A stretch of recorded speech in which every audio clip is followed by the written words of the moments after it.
Hello, everyone.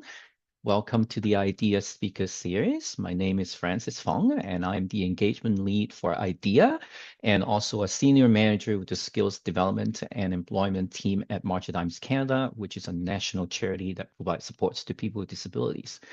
Before we begin, please note that this session is being recorded, and the recordings will be made available on our IDEA website. French interpretation is available for this session, so you should be able to toggle between English and French using the interpretation button within Zoom.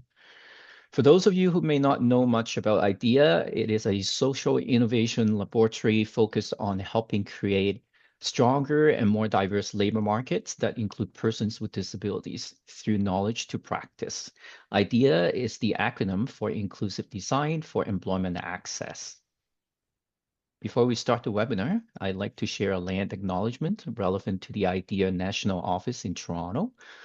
Where the National Office of IDEA is situated has for thousands of years been the traditional land of the Huron-Wendat, the Seneca, and most recently, the Mississaugas of the Credit. Today, this land is still home to many Indigenous people from across Turtle Island, and we are grateful to have the opportunity to conduct our work on it. This acknowledgement is relevant to Toronto, and since we are gathered here virtually, we suggest that you think of the communities in your respective locations as well.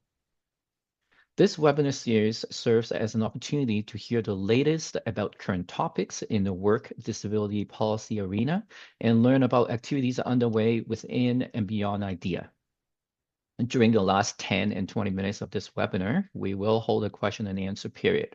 So you can type your questions in the Q&A box at any time throughout the presentation, and we'll try to answer as many questions as we can at the end of the webinar. So now let me tell you a little bit about our speakers for today, Keenan Weller and Anna Nelson from LiveWorkPlay. Keenan has served as a co-leader and director of communications at LiveWorkPlay since 1997. And for over nearly 3 decades, he has worked to advance inclusive policy and practice that expands access to meaningful employment, housing, and community life for people with intellectual disabilities and autistic people. As a spokesperson, policy advocate, and experienced practitioner, he collaborates with private and public sector employers and partners locally, nationally, and internationally, including Community Living Ontario, Inclusion Canada, and Inclusion International. He holds a master's degree from Carleton University, and he is also an Ontario certified teacher. Welcome, Keenan. Anna is the Director of Employment Supports at LiveWorkPlay, where she leads the employment team and partners with employers to create inclusive hiring opportunities for people with intellectual disabilities and autistic job seekers. Much of her work focuses on LiveWorkPlay's partnership with the Federal Public Services, which has supported more than 50 indeterminate hires across more than 40 departments and continue to grow. Anna has held leadership roles in the developmental services sector in Toronto, Ottawa, and Thunder Bay. She holds a Master of Education in Community Rehabilitation and Disability Studies from the University of Calgary, which continues to shape her approach to building inclusive workplaces. And welcome, Anna. So thank you for joining us today, Keenan and Anna, and I'll turn it over to you now. Excellent. And you're going to advance my slides. I'll just say next. Nothing exciting. So good morning or good afternoon, depending on where you're joining us from. Thanks so much for being here. Today, we're going to talk about closing the employment gap in inclusive employment, and in particular, what we've come to see as a critical and often overlooked aspect of that work. Next. So we got a wonderful, whoop, too fast. I can do that. We got a wonderful introduction. Just a little bit about LiveWorkPlay. We're a nonprofit organization and registered charity that's been growing and evolving since 1995. Our focus is on supporting people with intellectual disabilities, autistic persons, and individuals with a dual diagnosis to live, work, and play as valued and included members of their communities. And employment is a very important part of that work. Okay, next. Yeah, okay. You were right. One more. Perfect. So, over the years, we've had the opportunity to work with a wide range of employers across both the public and private sectors. That includes more than 480 hires overall. Be nice when we get to 500. We can say over 500. That's over 230 in the federal public service and more than 250 in the private sector.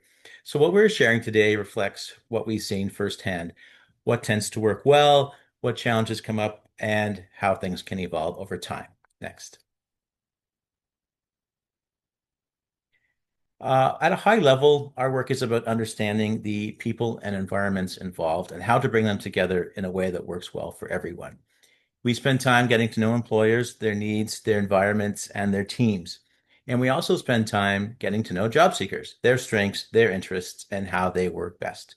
From there, we focus on making strong matches, preparing both the workplace and the new hire for a good start, and then staying involved to support long-term success.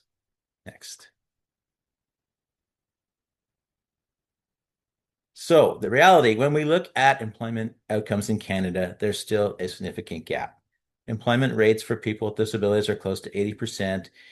For people with disabilities overall, about 65%. But for people with intellectual disabilities, it is closer to about 25% and probably less. So, despite a lot of effort in this space, that gap is still very much there. Next. A lot of the work in inclusive employment has focused on preparing individuals for work. That includes skills training, resume development, interview preparation, work experience opportunities, and job coaching. And all of those things absolutely have value. At the same time, we continue to see challenges. We see strong candidates who do not always succeed. We see employers who genuinely want to be inclusive but are not always sure how best to provide support. We see support needs remaining high after hiring, and in many cases, people are not fully included as valued members of the team. Next. So over time, we started asking a different question. What if we're focusing our efforts in the wrong place? What if we're solving the wrong problem? Next. What we began to notice is this. We've built systems to prepare people for work, but not workplaces to effectively welcome and support them. This is what we call the preparation gap. Next.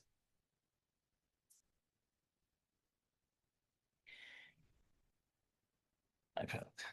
So when workplaces are not prepared, we tend to see a few patterns. Training is not always adapted. Supervisors may feel unsure. Expectations are not clearly communicated, and support becomes reactive instead of proactive. Next. When things go well, it's not just because the individual is ready. There are usually a few key elements in place: strong relationships, thoughtful job matching, and preparation before the first day of work. And Anna will take us deeper into that shortly. Next.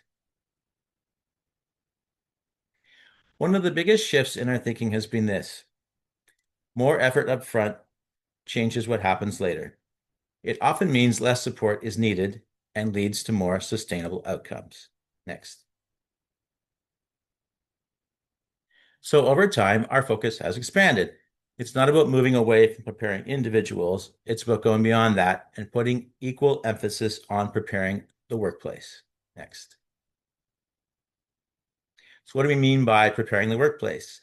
Practical steps. So understanding the role, thinking about how the person learns best, planning the onboarding and training in advance, and making sure supervisors feel equipped to support effectively. Next.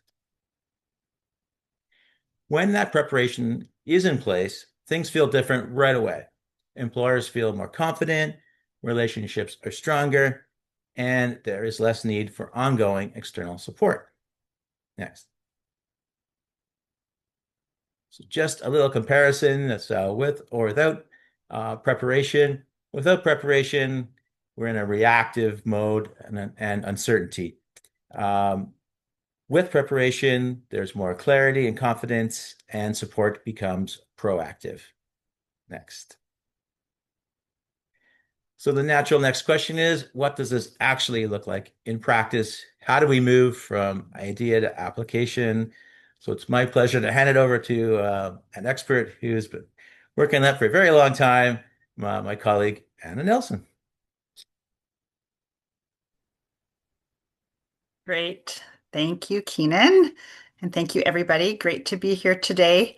I am for sure not an expert, I can promise you that, but I think we have learned a lot over the years and continue to learn things every day, and just really excited to be able to be here to share what we've learned over time and have some great discussion afterwards as well. So Keenan sort of went through some of the high level, some of the information there. I'm going to dive into some of the deeper details of what this looks like for us.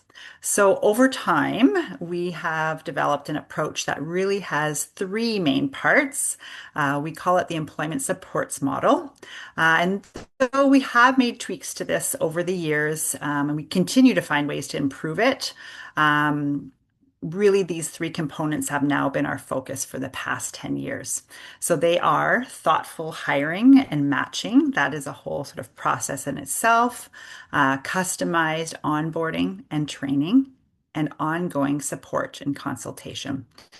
Originally, we came at this because we were doing a lot of research on the federal government and trying to look at why weren't people from this population getting jobs.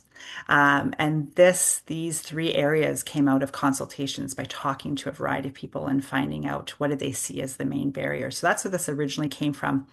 And all three are quite important, but today we're going to focus mostly on that middle piece on the slide. So that's the customized onboarding and training component. Next slide.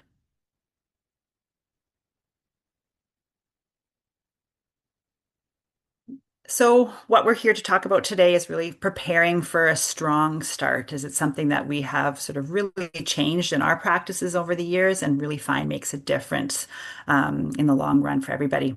So, what this means is that once the person has accepted the job offer, and again, we aren't getting into that component of the model today, sort of how we get to that, but once they have accepted a job offer, it's time to then focus on onboarding and training plan development. This is preparing both the employer and the employee and putting things in place before the first day as much as we possible can.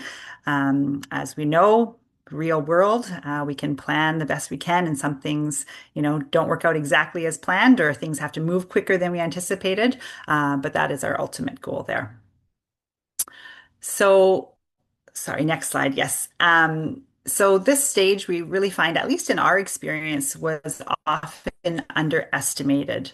Um, so it can feel like once someone is hired, the majority of the work is done. I think back to even years ago when we were doing this, like we got someone a job and it was like, okay, whew, that's where the majority of the work is done. And then we focus on sort of, first day on and onwards. But what we have found over time is that actually what happens before and during those first few days and weeks has a huge impact on what comes next. It's often the difference between something that works and something that does not. It also means shifting away from the mindset of, we're going to figure this out on day one, we'll be there with them, and we'll just help them navigate the first day. Because we used to automatically send, for instance, we would send an on-site job coach with somebody when they started work, and we would often anticipate that, majority of it we'll figure it out with them and go from there. But we knew that there was going to be a better way of doing it that would ultimately result in better outcomes. So, what does this preparation actually involve? Sorry, Francis, and where am I now? I am on slide, I think it's 22.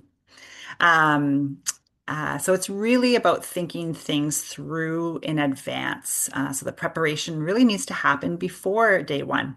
So sitting down with the employer and reviewing the roles and responsibilities. So again, we've done that before they've been hired to make sure it's a good fit, but really sitting down with that employer and reviewing all that with them, planning the onboarding and training, and identifying supports or accommodations if they are needed. What does that look like for that person? And then really preparing both the employee and the employer as much as possible before we go. So slide 23. a big peer, and I know, all of us in our work, we focus on collaboration, but I think it is one of the biggest pieces of this training plan, is it's not just for us at Live Work Play to be going on and writing this. It's not just for the employer to do it, but it's really to work in collaboration. So this is involving the employment support provider. So in our case, Live Work Play. It also involves the new employee, the person who's been hired, and it also involves the employer. All three people as a collaboration is a key component. It's really about building this together, and making sure that all partners are contributing. Next slide. Plan sort of breaks down different aspects of it, but one component of it is looking at what the employee needs. So the new person who's been hired, who Live Workplace supports, what is it that they need to feel ready and know before they start work? So we want them to feel confident and feel good about going into the first day of work. So this includes things like knowing what to expect in the first few days. What will their first day look like? Where do they go? Who do they need to greet when they arrive at work? Helping to understand routines and expectations, figuring out logistics, like how are they getting to work? Do they know their bus route? Have they practiced it? If they happen to miss a bus or things are delayed, do they know who to call at their employer to let them know? We are not their employer, so they shouldn't be calling us, but do they know who to call? If it's in a job, for instance, like the federal government, do they understand that security piece? Have they been given their pass? What does that all look like so that they are ready to go come day one? And then also having strategies that work for them. So again, this is discussion in advance, but what works for them if things do feel unclear or they feel overwhelmed, what's their strategy for dealing with that? And yeah, big, just sort of all those components of any of us when we're anticipating that piece of what do I need to know when I start work? Am I sure I know where I'm going? Who am I greeting? Do I have some maybe questions I want to ask? Questions I want to come back to in case I'm feeling nervous, things like that. So the list can go on, and we do have sort of like a list of things that we would include in a training plan. But also, of course, this is very specific to each job. So it's hard to say exactly what needs to cover in each one, but it's learning about that specific role and making sure the person feels confident going into it. So on the next slide, we're going to look at what the employer needs to know. So this is things like how does the person learn best? What do they, are they going to learn best by having one of their colleagues walk them through different components of what they're learning? Do they learn best by reading things, by watching videos? What is it that they need to learn and feel good about what they're learning for work? Also, like what are their strengths? How do they communicate? And how ultimately will that employer provide effective training and support to those new person? So it is not general accessibility training. I'm just going to stop here and make sure you can still hear me. I just got a note saying I have unstable internet connection, but can you still hear me? We can. Yeah, There was a moment where you got crumbly, but we can hear you. Okay. Okay. Do flag it, please. Let me know if something goes wrong. I can pull up another connection. So back to this, it's not general accessibility training. It's not just like a generic accessibility training. It's really geared to what that particular person needs and what are the things the employer should know about how to best support them to thrive in the workplace. So the examples are sort of endless because we're all different people. But some of the ones that I can think off the top of my head would be things like, so and so might stop making eye contact if they are no longer following the conversation. So if they stop making eye contact, it means as the employer, maybe you should pause and kind of go back to and figure out where it is that you should revisit. Or maybe it's that, every hour they need to be able to get up and walk around for 5 minutes rather than waiting for a longer break. Can be really a huge variety of things. Some people want to communicate in writing. Some people prefer to communicate verbally. All those things are really helpful so that the employer knows this and knows how to best sort of communicate and support that person right from day one. So let's look at some of the practical tips here that we also might talk to a manager about. And I'm sure many of you also use these things on a regular basis, but things that we will often see are things like checklists. So really breaking tasks down into steps. And sometimes we see a checklist, but it might not be in enough detail to what the person needs. So they might need to adjust a checklist to really break that down to like, what does done look like, and breaking down those steps. In many cases, we're helping employers add some visual instructions as well. So a checklist can often easily be turned into a visual checklist, maybe with some written, some visuals, depends on the person. If it involves a computer, often we're encouraging people to also utilize screenshots or using short videos to demonstrate tasks. So again, depending on how that person learns, we're going to make those suggestions for the employer and be able to walk through all of that. And often we hear the feedback from employers that, they've said, oh, with those tips and things that you recommended, I'm using that now for other employees. So not just this one, but I'm trying to figure out specifically what works for every new employee so I can help them. But yes, specifically at the end of the day, we are going in with that very dedicated advice and suggestions on how to help and support their new hire. So we find, in particular for our experience at Live Work Play, that this really became a big shift.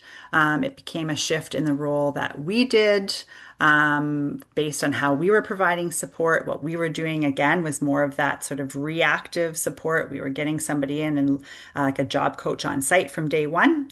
So we wanted to shift away from that and really think about how we were providing things and could we be doing it in a different and ultimately more sustainable way.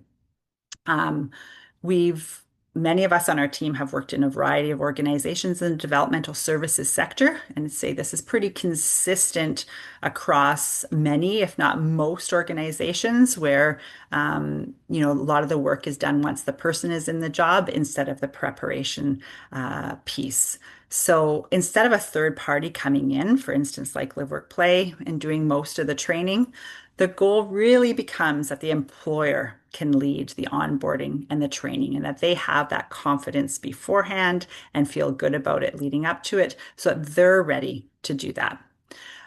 With this, more natural workplace relationships develop right from the start, right? They're not relying on so and so at Live Work Play to be sort of the in between, the go between.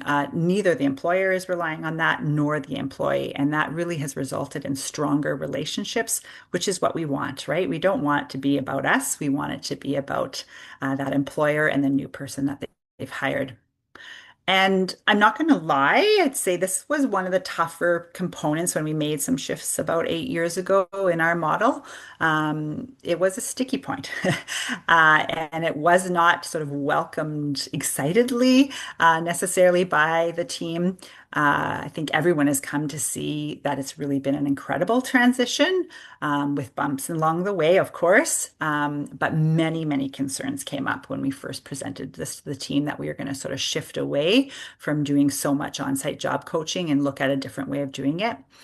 So we had staff who were more in that role of on-site job coaching who said, well, no, it's not possible. People we support are going to need it. They're used to it. That's what we do. They need us to be there. So that was a comment that we heard from many people.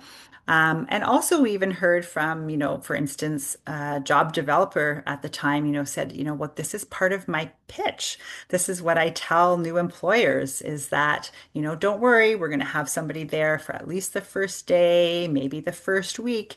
They'll do the training. So you don't even have to worry about it, and she was worried that, that's part of how she got new employers on board. But over time, I think really everyone started to see that employers actually really appreciated the new approach. People were onboarded and did not necessarily need us there, and in fact thrived without us being present. And things really moved on, like in the way that we had anticipated. But it doesn't happen perfectly either with every single one. So it's not like, you know, this magically goes well, and the first day we are never on site. That's not the case. But our goal is to move. That's what we always set out as the goal. And then we work with each individual to see that there might be a scenario where we are going on site and we're helping out, and that's fine too.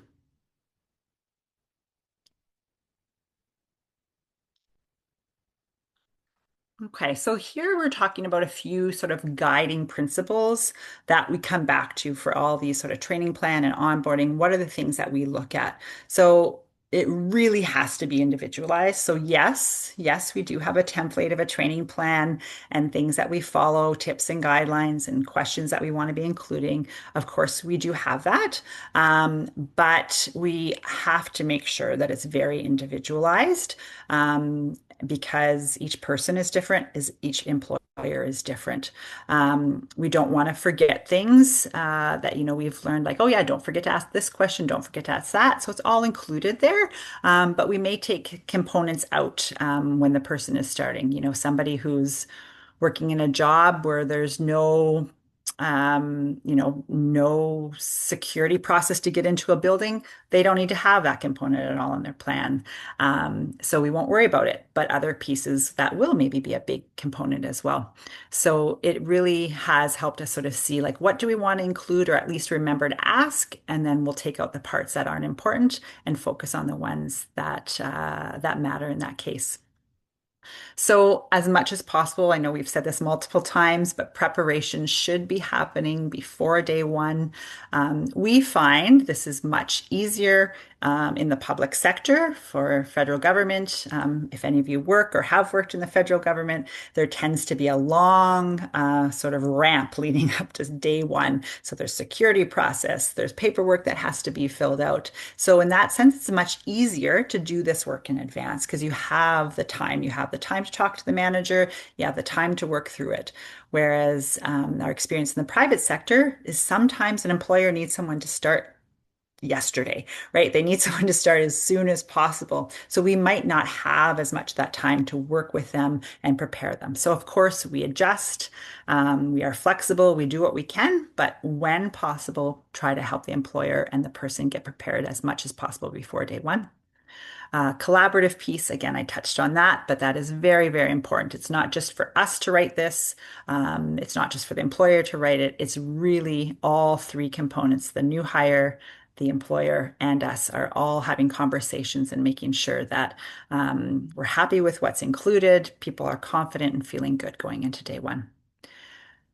And then ultimately, we really want to make sure that it is building the employer capacity. We want to make sure that they're feeling more confident, they're feeling great about this, they're ready to welcome and include that person, and hopefully ready to build skills as well that they can apply for other new hires and other people that they're hiring across the board as well.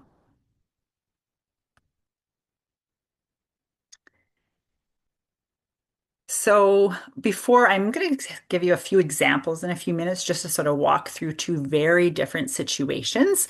But the idea on sort of building on employer capacity, one of the key things we have seen is that preparation builds confidence on both sides. And this is big for many of the people we support entering a new job. They aren't feeling super confident. They might be feeling nervous because other previous jobs have not gone very well. Maybe they haven't been welcomed and included.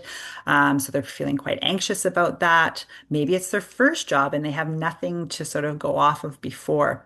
So we want them to feel as confident as possible going into this situation. And with information, of course, comes that confidence as well. We also want the employers to feel equipped. We want them to feel like, yes, they've got this. They're learning new skills. They're ready to welcome that person, and that they're feeling good for day one. And really, ultimately, workplace relationships tend to be stronger from the start. When we did a lot of on-site job coaching, we would find that, the person would ask a question of us that they wanted us to ask their employer, or the employer would ask a question to us that they really, in fact, could be asking their new hire. So by taking that sort of component, not out completely, we are there, we're not there physically, but we're around in the background. We're there as a resource, but they are talking more to each other from the beginning. They're learning about what works and doesn't work for each other, and that relationship is stronger right from the start, and that has been a big, big component as well. So ultimately, this is not a huge surprise as we think about so many things in life. The more we are sort of putting work in advance, the more we're prepared, this ultimately equals to feeling more confident and capable going into a situation. And ultimately, we're probably seeing about 90% of the time much better overall results as well. Okay, so I'm going to jump into two different scenarios here. I'm just going to check the time. Okay, we're doing pretty well for time. So just to make it a little bit more concrete, I'm going to share two different examples. There are two people that are two very different starting points. They have different support needs, but ultimately a shared outcome. And what connects a lot of this is the preparation.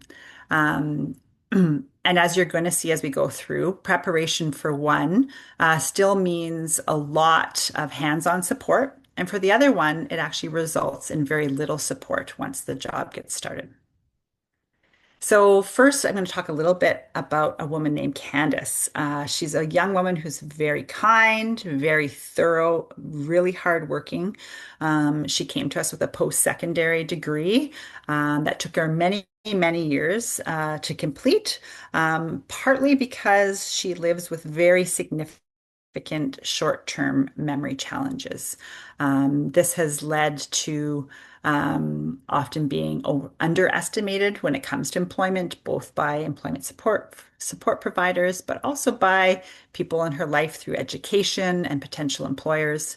Over time, she really found that interviews were super challenging for her, and that she faced many barriers along her journey. But when one of our members of our team met her many years ago, he could really see that she had so much to give and really would become a fabulous employee someday. And that, yes, it was going to take sort of more direct support, more time working with her.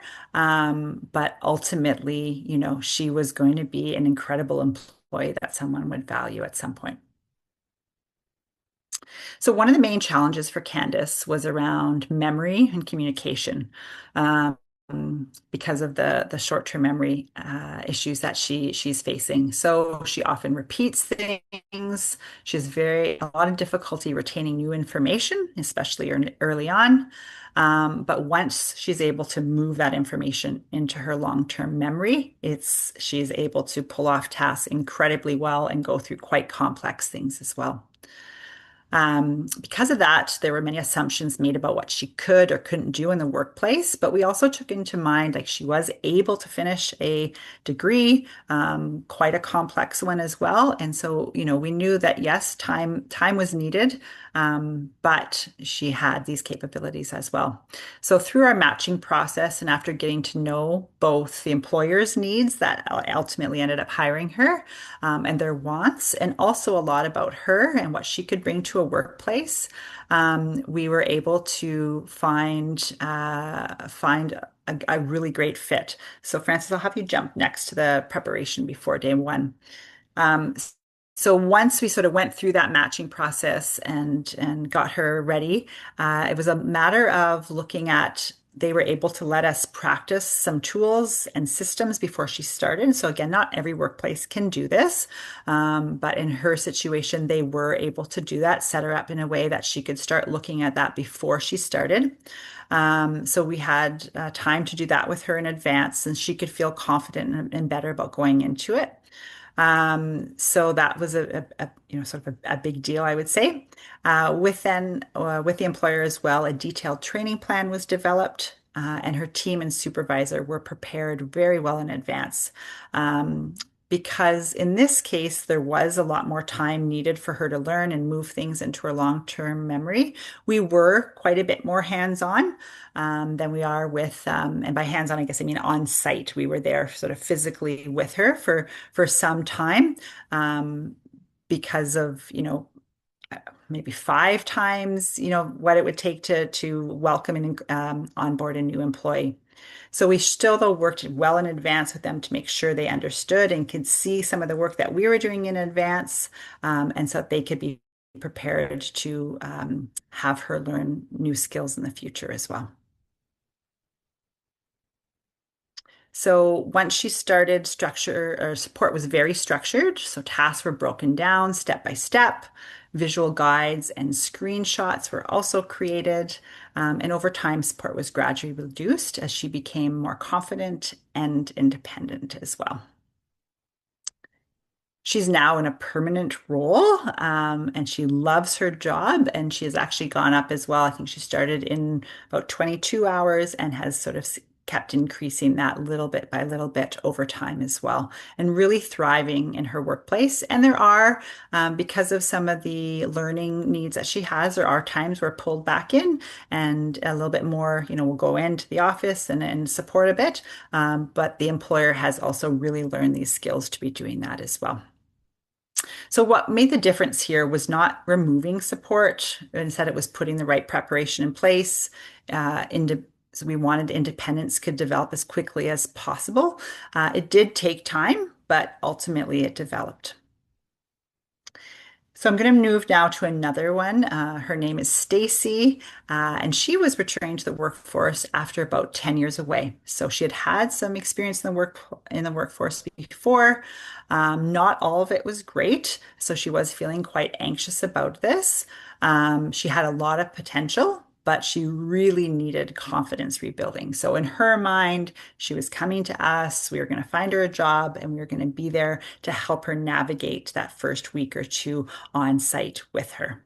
But in time, we realized that really was not going to be what she needed.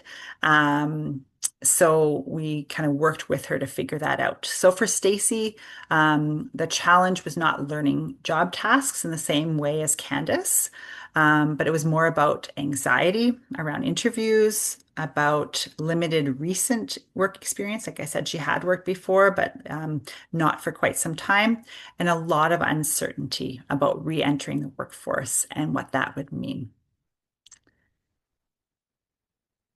I think yeah, perfect. So the focus here was very different, but still centered on preparation.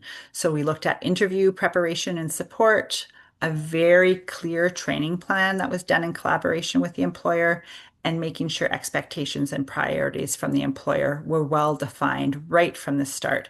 For her, she needed to know as much as possible, as is the case for many of us. The more we know, the more confident we are.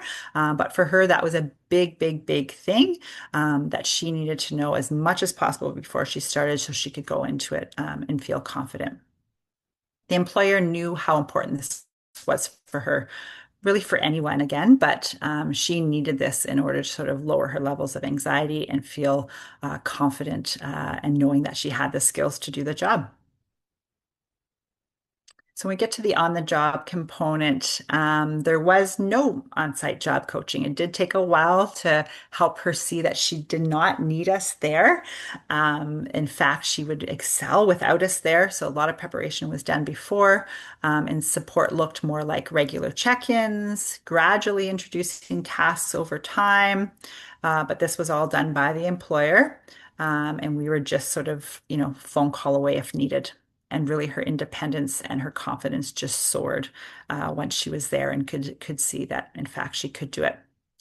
So Stacy was able to successfully return to work. She was able to perform well in her role and build confidence and independence. So in this case, preparation reduced the need for support significantly, not again because support was not available. We've never had the intention that we want to stop doing what we're doing. We want to stop supporting people. It's just been a matter of shifting where we're put our energy. For her, it was not needed in the same way as it was for Candace, and taking the time to figure out what were the barriers and then what support was needed to overcome this was absolutely crucial for her. So we're talking about two very different people with very different starting points and support needs. But really, at the end of the day, what was consistent is the approach. So a strong job match, a lot of preparation before day one, making sure the employer was ready, and then supports that adjust over time as well.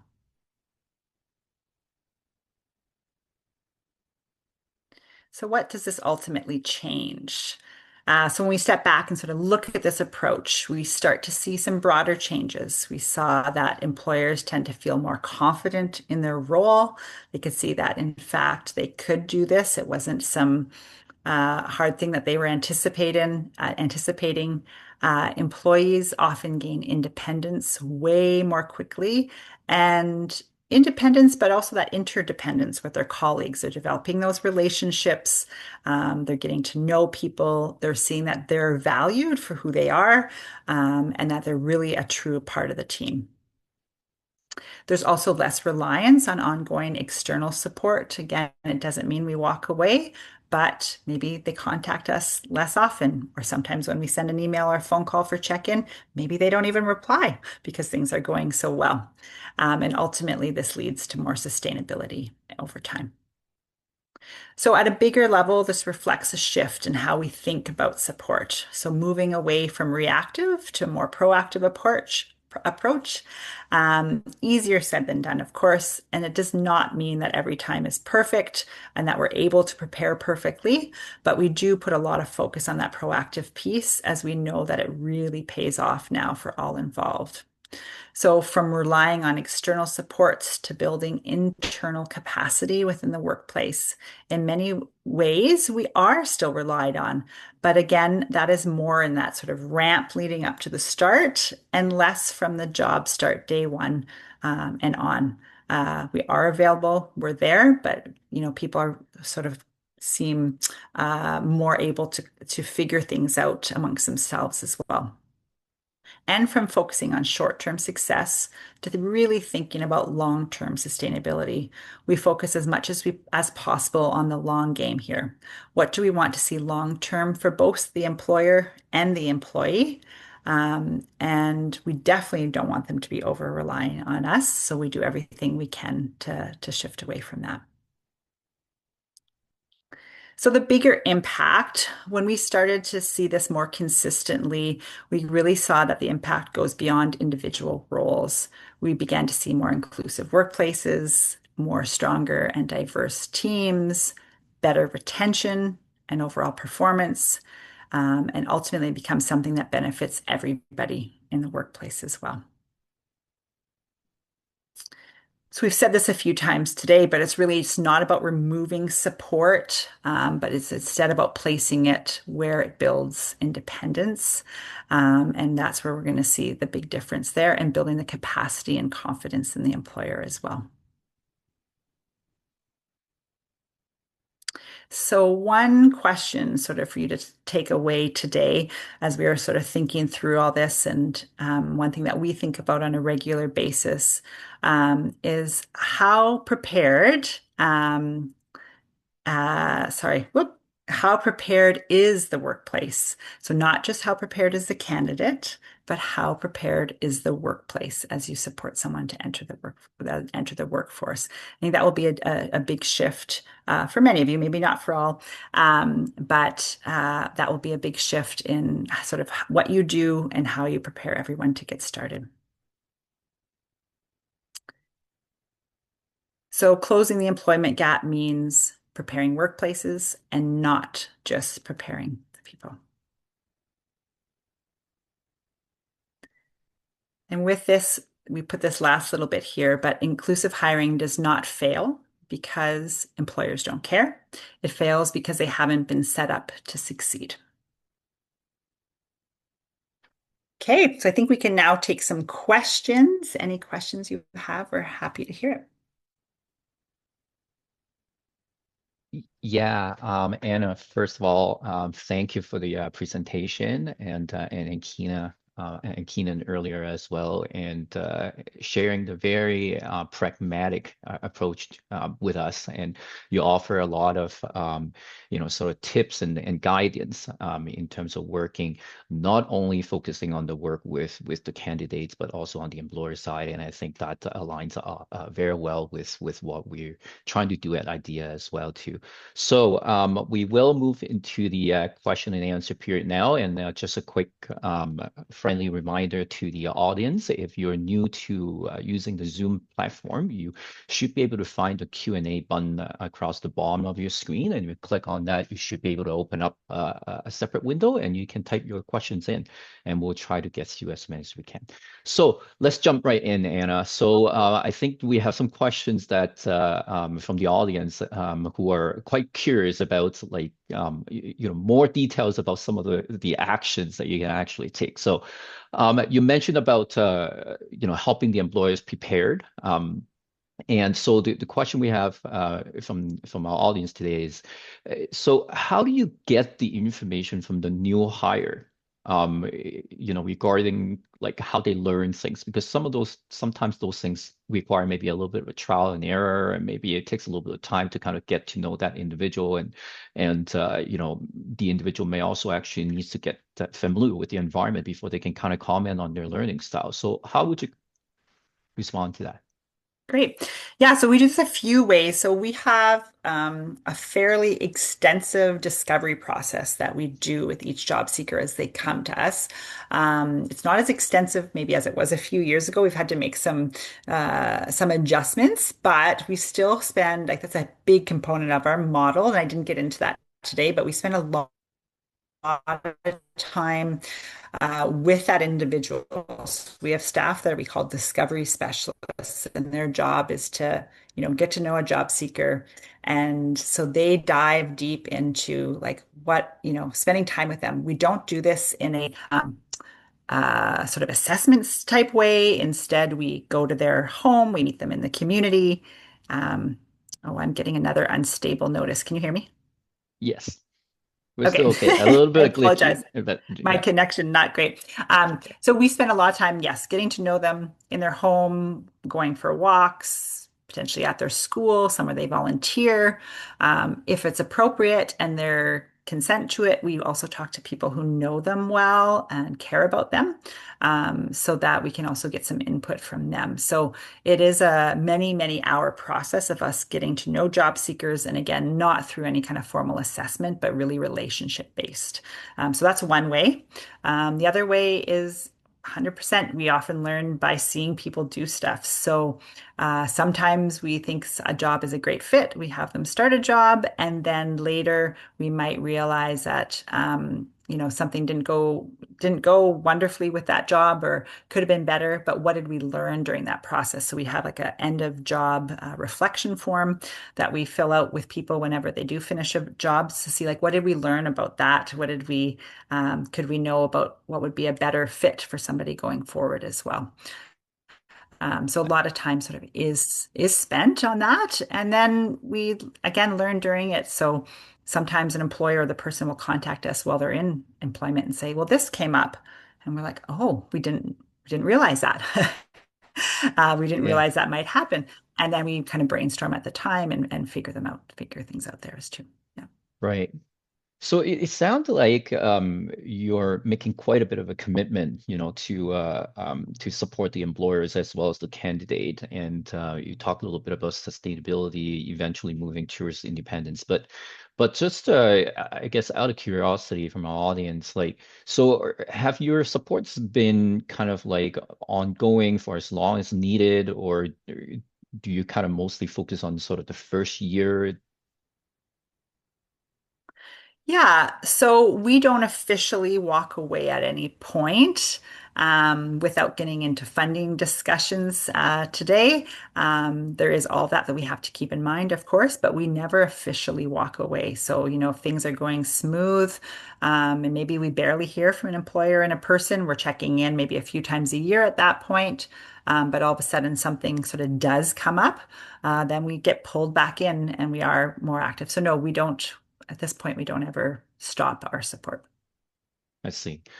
So let me ask you a two-part questions next. So there's a lot of preparation, it sounds like, before the individual actually take on the job. So do you have any recommendations in terms of like recruitment and the interview context part of it? And is there a danger in terms of like over preparing and then slowing down the hiring decision? I want to make sure I understand you. You're talking about for the employer?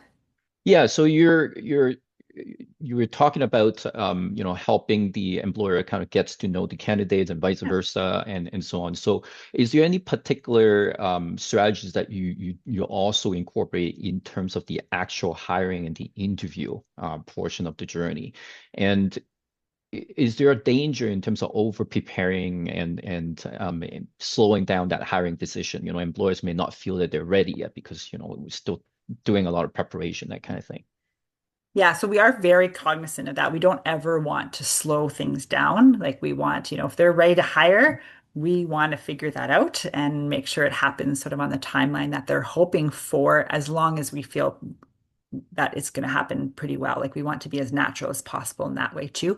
We don't want to say you have to go through, and we don't say, you have to go through a 6 week process. It's nothing like that. It's sort of very natural with the person, and just making sure things are prepared. But yeah, sometimes we have people start, in 2 days, and then very little of the preparation can be done way in advance. And it is more sort of during that time. But in a question to your interview question, so we do also support employers to think about maybe doing interviews a little bit differently, what that could look like, how to do maybe more of an informal interview, what might work for each of the people that they're interviewing, because that is a big barrier for many people that we support, and then helping them navigate that portion of it so that people aren't excluded from the workforce just because interviews sort of aren't their strength. Right. Um, so we have some interest in terms of policy influence and structure and so on. So you talk about workplace being ready. Is there any ways that you have been measuring, employer confidence and workplace readiness in sort of a reliable way? And in your experience working with the government as well, have they recognized this model and has there been any talk about making this maybe sort of a mandatory training for all the HR folks within the public services, anything like that? No, nothing mandatory at this point. Um, But yes, how do we decide if an employer is ready? We don't have a specific sort of tool that we just declare, they're ready. But we look at things, I guess the number one thing is, are they willing? Are they willing to communicate? Are they open to trying new things? That would be our number one sign that this employer is ready, because nobody is going to be perfect. And we have to be careful as well in that sometimes an employer comes to us and says like, we're not ready, or we need to get all these things in place. But at the end of the day, I don't know that anyone's ever going to feel, you could come up with excuses forever or do a million training. Um, but they're going to become more ready by just doing it. So by practice, by meeting people, by seeing that's maybe not something that they've built up to be so complicated, that's the thing. So I think being open to it, being ready to collaborate, be ready to communicate, those are the things that make someone ready, and recognize that there is no perfect situation. No one's going to get 100% in being an inclusive employer, other than just trying. I see. Um, I guess another question that we have more about, so a lot of effort you're putting in place and sometimes funding comes into a bit of a question. So how would you make a case for funding for doing preparation work that may take some time and immediate outcomes are not there? Oh, hi, Keenan. There's Keenan back. How would we make the case for that? Well, I think just seeing that, I mean, one of the biggest cases is careers for people. So often when we get stuck, I mean, the royal we, not just live, work, play, but anyone gets stuck in a position of trying to hit, targets for having people start work or things like that. We're not actually looking at long-term sustainability necessarily in that case. People will be coming back into the system and back into the system and back into the system. But looking at, if we can help people get into actual careers and help employers do this really well, at the end of the day, less funding is going to be needed. I'm not saying that's going to happen in a year or 2 years or 5 years, but down the road, less funding is going to be needed because people are, in a career rather than shifting, I'm at this job for 3 months and now I'm going to this job for 2 months and things like that. And then the employers are going to be ready to welcome and include people too. So helping that idea, I think, shift away from not just a job, but ideally moving people towards more careers is big. And we really see that putting that work in there helps with that. Right. Okay.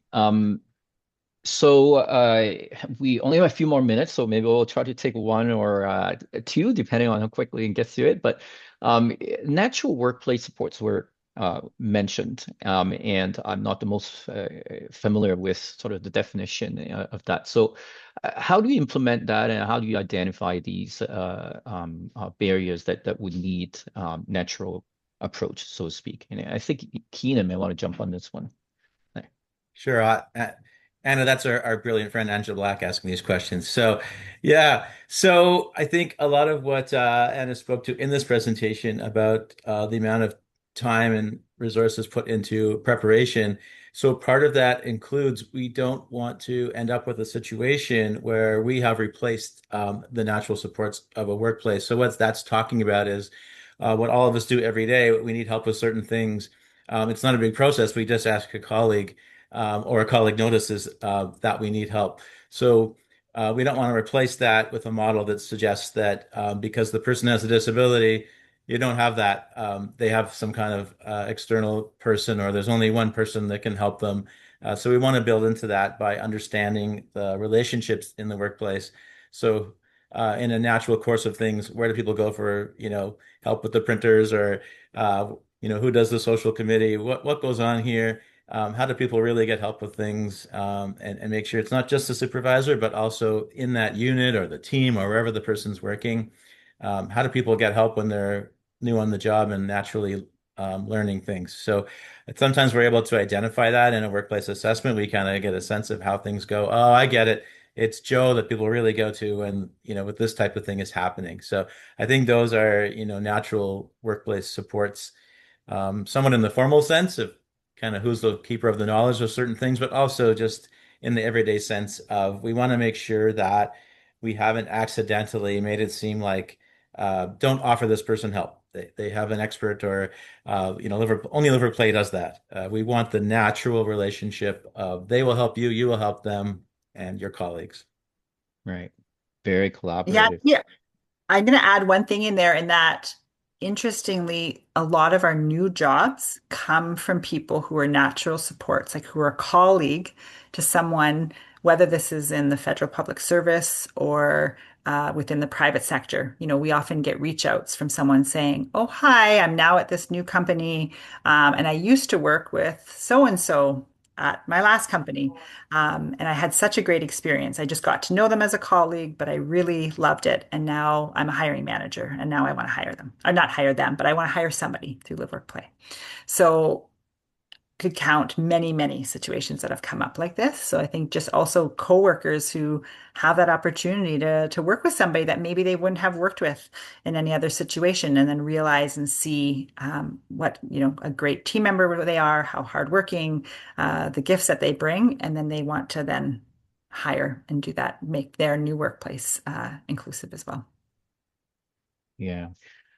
Well, unfortunately, we're out of time, and I want to thank you once again for being here. And I always enjoy speaking with the two of you, and thank you for giving us some really practical, sort of tips and strategies. And I think you look at things very holistically, and really encouraging the collaboration on that, and really think about all the differences, that you could make along the journey. So I really appreciate that.